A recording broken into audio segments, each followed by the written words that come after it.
Welcome to This Explainer. Man, I am so incredibly excited you're here today because we've got a truly phenomenal piece of source material to unpack. We're going to completely break down a culturally massive, deeply motivational speech delivered by the one and only Denzel Washington. And we're going to transform its core messages into an actionable, real-world blueprint for everyday success. So, what does it actually take to achieve your biggest goals? I want you to really sit and ask yourself that for a second. Culturally, we're always told success is just about grinding, hustling 24/7, and stacking up wealth. But the roadmap we're analyzing today, it completely shatters that traditional definition. We're going to explore a path that's split into two distinct arenas. First, the internal game, your mindset and spirituality. And second, the external game of taking bold, unapologetic action in a pretty tough world. But before we get into the step-by-step mechanics of all that, I want to plant this highly provocative quote right at the front of our minds. The most selfish thing you can do in this world is help someone else. I know, it sounds totally backward, doesn't it? Like, how on earth can helping someone else be selfish? Well, stick with me, because we're going to uncover exactly what this wildly counterintuitive statement means and how it's actually the ultimate secret to lasting joy. Okay, let's dive into this. Pillar number 1, start with gratitude. The source insists that before you can even think about conquering the world, you've got to conquer your own ego first. And the foundational step here is to put God first in everything you do. Our speaker notes that all of his massive worldly success, traveling the globe, speaking to millions, accumulating wealth, well, that isn't actually the most important part of his story. The absolute most important part is recognizing that every single accomplishment is a gift of grace.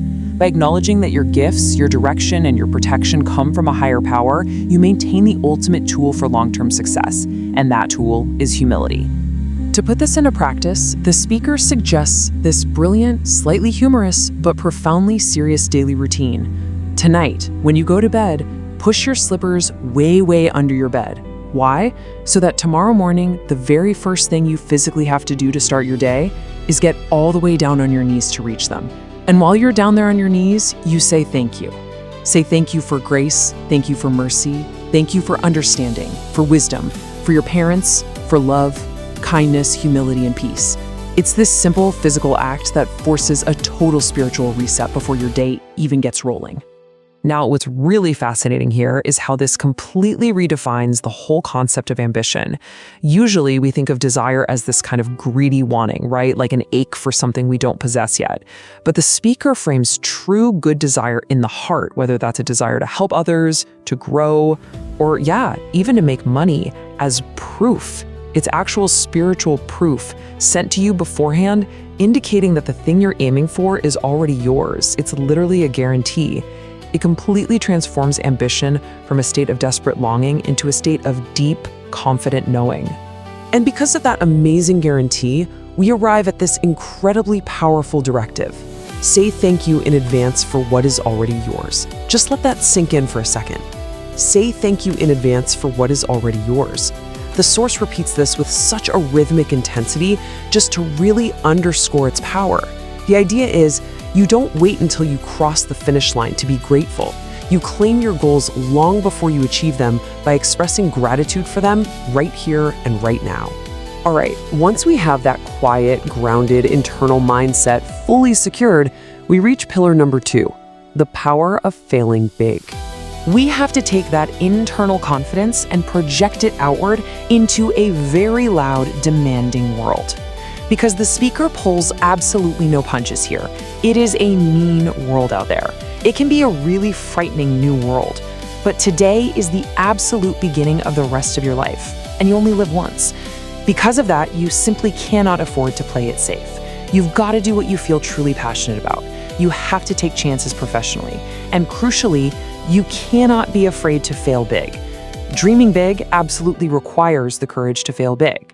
And there's a fantastic visual metaphor that brilliantly illustrates this exact concept. The speaker references the classic 9-dot IQ test. So imagine a grid of 9 dots, and the challenge is to draw 5 continuous lines through all the dots without ever lifting your pencil. The only mathematical way to actually solve this puzzle is to draw your lines outside the perimeter of the dots. You literally have to go outside the box. It's the same in life. You can't achieve extraordinary things by remaining safely inside conventional boundaries. You've got to think outside the box, and you have to be totally willing to fail outside the box. But hey, here is where the reality check comes in. Pillar number 3, dreams demand goals and discipline. Because the harsh truth is, passion and big dreams simply aren't enough on their own. So the crucial point here is understanding the stark difference between dreams and goals. Dreams, all on their own, are passive. The speaker warns that dreams without goals are just dreams, and ultimately, they just fuel disappointment. Goals, however, are active. They require strict, daily discipline and relentless consistency. Having a dream is nice, sure, but having a goal is what actually gets the job done. To make this concrete, you have to break everything down into required tiers of planning. You need your grand life goals, of course, but those have to be broken down into yearly goals, then monthly goals, and all the way down to daily goals. And the speaker shares a pretty great funny anecdote here. He says sometimes his daily goal is simply to not curse somebody out. It sounds funny, I know, but the underlying truth is super profound. A daily goal doesn't always have to be moving a massive mountain. Sometimes it's literally just maintaining your character and your personal discipline in the smallest of moments. It all boils down to this harsh but undeniable truth. We don't plan to fail, we fail to plan. Successful people aren't just magically lucky, they work really, really hard. And you have to apply this discipline every single day. You can't just apply consistency on a random Tuesday and then take the rest of the week off, right? Hard work works, but it absolutely requires daily execution. Let's move to pillar number 4 and see how this builds. Movement is not always progress. This is a really profound warning about the modern era we find ourselves in today. The speaker describes our current society as a tweet-twerk world, where everyone is constantly doing something, constantly busy, just constantly making noise. But I want to pause here and let this massive quote from this speech really land. Don't confuse movement with progress. Let me say that again. Don't confuse movement with progress. Just because you're doing a lot more, it absolutely does not mean you're getting a lot more done.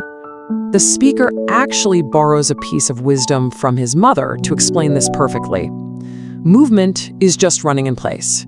You know, you can run in place all day long, expending massive amounts of energy, sweating it out in one spot, and yet you will never actually get anywhere. Progress, on the other hand, is continuing to strive, continuing to execute those daily goals, and actually stepping forward. The takeaway? Don't just be busy, be effective. As we transition into the final themes, we arrive at pillar number 5, the joy of helping others.